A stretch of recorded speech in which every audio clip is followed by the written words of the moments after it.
இப்போ நடந்து முடிஞ்ச 2026 எலெக்ஷன்ல ஜெயிச்சு தமிழ்நாட்டோட முதலமைச்சரா கோட்டையில உட்கார்ந்துருக்கிற நாம தளபதி விஜய் அவர்கள் தான் தமிழ்நாடு அரசு அப்படின்னு சொல்லிட்டு நீங்க நினைக்கிறீங்களா?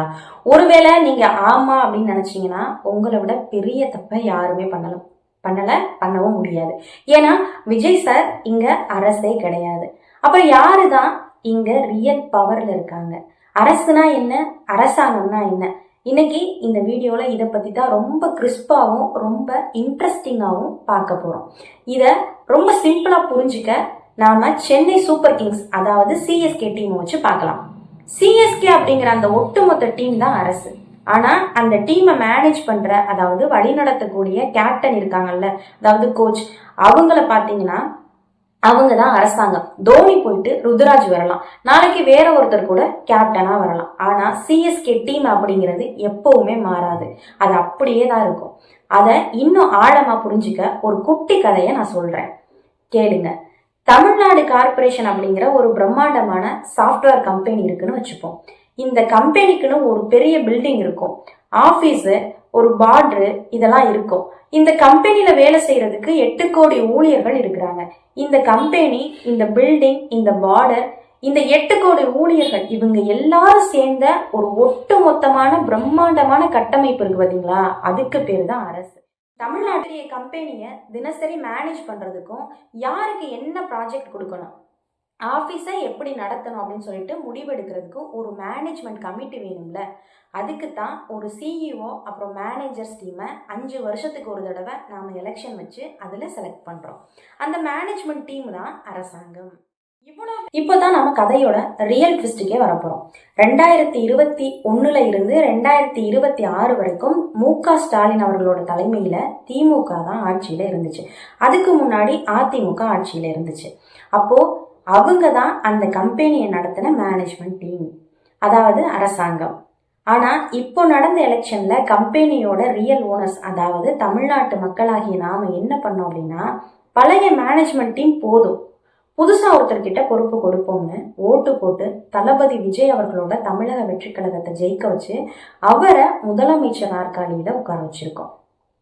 அப்போ இப்போதைய நிலவரப்படி இந்த தமிழ்நாடு கார்பரேஷன் கம்பெனியோட புது சிஇஓ தான் நம்ம தளபதி விஜய். அவரோட தாவேகா டீம் தான் இப்போ இருக்கக்கூடிய அரசாங்கம். நாளைக்கு இன்னும் சில வருஷங்கள் கழிச்சு நடக்க போற எலெக்ஷன்ல மக்கள் நினைச்சா வேற ஒரு அரசாங்கத்தை கூட கொண்டுட்டு வரலாம். இங்க முதலமைச்சர்கள் மாறுவாங்க, அவங்களோட கட்சிகள் மாறும். அதாவது காரை ஓட்டுற டிரைவர்ஸ் மாறிக்கிட்டே இருப்பாங்க. ஆனா அந்த தமிழ்நாடு அப்படிங்கிற காரும் அதுல இருக்கக்கூடிய 8 கோடி மக்களும் மாற மாட்டாங்க. நாம அப்படியே தான் இருக்கோம்.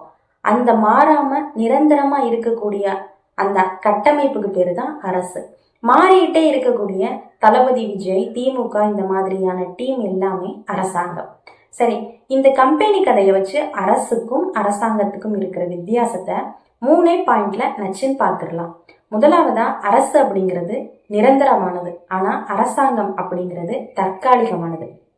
தளபதி விஜயோட தாவேக அரசாங்கத்துக்கு மக்கள் கொடுத்திருக்கிறது 5 வருஷம் டைம் தான். அதுக்கப்புறமா எலெக்ஷன் வரும், டிரைவர் மாறலாம், ஆனா கார் அப்படியே தான் இருக்கும். 2வது பாயிண்ட் என்ன அப்படின்னு சொல்லிட்டு பார்த்தோம்னா, நாம எல்லோருமே தமிழ்நாட்டில் பிறந்ததுனால பிறப்புலையே இந்த இந்திய அரசோட மெம்பர்ஸா அதாவது குடிமக்களா இருக்கும். ஆனா நாம எல்லோருமே அரசாங்கத்துல மெம்பர்ஸா கிடையாது. அரசாங்கத்துல மெம்பர்ஸா இருக்கணும் அப்படின்னா எலெக்ஷன்ல ஜெயிக்கணும், அப்படி இல்லைன்னா ஏதாவது எக்ஸாம்ஸ் எழுதணும். 3வது விஷயம் தான் ரொம்ப ரொம்ப முக்கியமான விஷயம். மக்களாட்சியில நமக்கு ஒரு சூப்பர் பவர் இருக்கு. நாம இப்போ ஆட்சியில இருக்கக்கூடிய அரசாங்கத்தை அவங்க கொண்டு வர திட்டங்களை எவ்வளவு வேணும்னாலும் கேள்வி கேட்கலாம், விமர்சிக்கலாம். தாவேக அரசாங்கம் கொண்டு வந்த இந்த சட்டம் சரியில்லை அப்படின்னு சொல்லிட்டு நீங்க தாராளமா பேசலாம். அப்படி பேசுறதுனால நீங்க நாட்டுக்கு எதிரானவங்க கிடையாது. ஏன்னா நீங்க கேள்வி கேட்கிறது அரசாங்கத்தை பத்தி தானே தவிர அரச பத்தி கிடையாது. கம்பெனி நல்லா இருக்கணும் அப்படின்னா தப்பு செய்யக்கூடிய மேனேஜரை கேள்வி கேட்கறதுக்கு எல்லா ரைட்ஸுமே அங்க வேலை செய்யற ஸ்டாஃப்ஸுக்கு இருக்கு. அதே மாதிரி சுருக்கமா சொல்ல போனா தமிழ்நாடு அப்படிங்கிற கார் தான் அரசு. இப்போ அந்த காரை ஓட்டக்கூடிய டிரைவர் சீட்ல நம்ம தளபதி விஜய் தான் உட்கார்ந்துருக்காரு. காரோட ஓனர்ஸ் ஆகிய நாம ஓட்டு போட்டு அவர் அங்க உட்கார வச்சிருக்கோம். அரசாங்கம் அப்படிங்கிறது வெறும் 5 வருஷம் மேலாளர் தான். நாம தான் இந்த நாட்டோட நிரந்தரமான முதலாளிகள். டிரைவர் சரியில்லை அப்படின்னா காரையா உடைப்போம்? எலெக்ஷன்ல ஓட்டு போட்டு டிரைவரை தான் மாத்துவோம். கரெக்டா? சரி, இந்த அரசாங்க டிரைவர் தன்னோட இஷ்டத்துக்கு வண்டியை ஓட்டி விபத்து ஏற்படுத்தாம தடுக்கிற அந்த அல்டிமேட் ஸ்பீடு பிரேக்கர் இது தெரியுமா? அங்கதான் வராரு நம்ம கதையோட ரியல் ஹீரோ, இந்திய அரசியல் சாசனம், த கான்ஸ்டிடியூஷன் ஆஃப் இந்தியா. அடுத்த வீடியோல இந்த உலகத்திலேயே மிக நீளமான மிகச்சிறந்த நம்ம இந்திய அரசியல் சாசனம் எப்படி உருவாச்சு, டாக்டர் B.R. அம்பேத்கர் நமக்காக கொடுத்திருக்கக்கூடிய அடிப்படை உரிமைகள் என்ன என்ன, நம்மளோட உரிமைகள் பறிக்கப்படும் போது எப்படி கோர்ட்டுக்கு போய் அதை தட்டி கேட்கலாம் அப்படிங்கிறத அடுத்த வீடியோல ரொம்ப சுவாரஸ்யமா பார்ப்போம். இந்த வீடியோ உங்களுக்கு பிடிச்சிருந்தா மறக்காம உங்க கமெண்ட்ஸை கீழே பதிவிடுங்க. உங்க ஃப்ரெண்ட்ஸுக்கும் ஷேர் பண்ணுங்க. அடுத்த வீடியோல சந்திப்போம். நன்றி, வணக்கம்.